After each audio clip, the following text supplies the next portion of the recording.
శ్రీమాత్రే నమః. అందరికీ నమస్కారం అండి. ఈ వీడియోలో 2025 సంవత్సరంలో ధనుర్మాసం ఎప్పుడు ప్రారంభమై ఎప్పటితో ముగుస్తుంది, ధనుర్మాసం యొక్క ప్రత్యేకత, ఈ మాసంలో ఏ దైవాన్ని పూజించాలి, నెలగంట ఎప్పుడు పడతారు, అసలు నెలగంట అంటే ఏమిటి అనే విషయాలన్నీ కూడా క్లియర్గా తెలుసుకుందాం. అందుకని వీడియోని ఎక్కడా కూడా స్కిప్ చేయకుండా చివరి వరకు చూడండి. మార్గశిర మాసంలో సూర్యుడు ధనుస్సు రాశిలోకి ప్రవేశించిన రోజు నుండి మళ్ళీ సూర్యుడు మకర రాశిలోకి ప్రవేశించే వరకు ఉన్నటువంటి ఈ 30 రోజులటువంటి కాలాన్ని ధనుర్మాసంగా అయితే చెప్తాము. ఈ ధనుర్మాసం అంటే విష్ణు భగవానుడికి ఎంతో ప్రీతి. పురాణాల ప్రకారం చూస్తే సూర్యుడు ధనుస్సు రాశిలో ఉన్నటువంటి ఈ ధనుర్మాసంలో విష్ణుమూర్తిని ఒక్కరోజు ఆరాధించిన 1000 రోజుల పూజా ఫలితం దక్కుతుందని పురాణాలు సూచిస్తున్నాయి. సూర్యుడు ధనుస్సు రాశిలోకి ప్రవేశించినప్పటి నుండి భోగి పండుగ వరకు ఉన్నటువంటి ఈ కాలాన్ని నెలగంటగా వ్యవహరిస్తారు. దీనినే మనం ధనుర్మాసంగా కూడా పిలుస్తూ ఉంటాము. గోదాదేవి శ్రీవ్రతాన్ని ఆచరించి శ్రీరంగనాథుణ్ణి చేరుకుంది. ప్రతి సంవత్సరం ధనుర్మాసం ప్రారంభమైన రోజు నుండి నెలగంట పెడతారు. ఈ రోజున సింహాద్రి అప్పన్న స్వామికి తెల్లవారుజాములో సుప్రభాత సేవ, ఆరాధ సేవ చేసి ఘంటానాదం చేస్తారు. దీనినే మనం నెలగంట పెట్టడం అంటాం. గోదాదేవి సన్నిధిలో అమ్మవారికి విన్నపం చేస్తారు. తర్వాత నెలగంట పెట్టినట్టు పూజారులు భక్తులకు ప్రకటిస్తారు. ఈ నెలగంట మోగిన మొదటి నుండి పెద్ద పండగైన సంక్రాంతి వరకు ఈ సంబరాలను కొనసాగిస్తారు.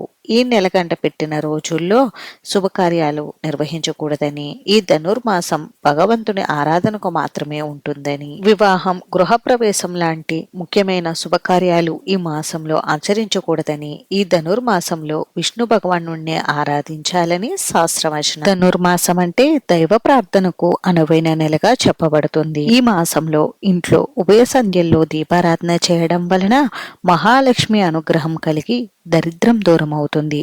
ధనుర్మాసంలో ఆచరించే కాత్యాయని వ్రతం లేదా దుర్గ ఆరాధన వలన వివాహం, సంతాన ప్రాప్తితో పాటు కోరిన కోరికలు నెరవేరుతాయి. మనకి ఏడాది కాలం దేవతలకు ఒక రోజు అయితే అందులో ఈ ధనుర్మాసం దేవతలకు ప్రాతకాలంగా చెప్పబడుతుంది. అందుకే గోదాదేవి ఈ సమయంలో శ్రీ మహావిష్ణువుని మేల్కొలుపులో భాగంగా పాసురాలను ఆలపించి స్వామివారికి ప్రత్యేక పూజలు ఆచరించింది. శ్రీ మహావిష్ణువుని మేల్కొల్పే భాగం ఈ ధనుర్మాసం కాబట్టి ఈ మాసానికి చాలా విశేషత ఉంది.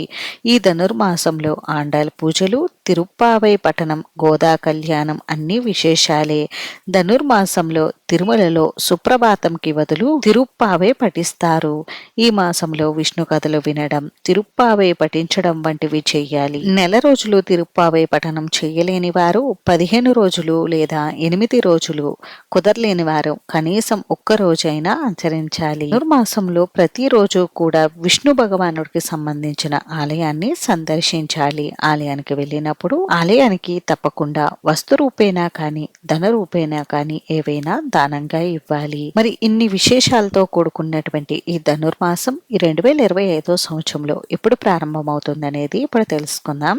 స్వస్తి శ్రీ చాంద్రమాన శ్రీ విశ్వావసునామ సంవత్సరం దక్షిణాయనం హేమంత ఋతువు మార్గశిర మాసం బహుళపక్షం 2025 డిసెంబర్ 16 మంగళవారంతో ప్రారంభమయ్యి 2026 జనవరి 14 బుధవారంతో ధనుర్మాసం అయితే ముగుస్తుంది. ఈ ధనుర్మాసంలో మనకి ప్రత్యేకంగా ముక్కోటి ఏకాదశి పర్వదినం అయితే రానుంది.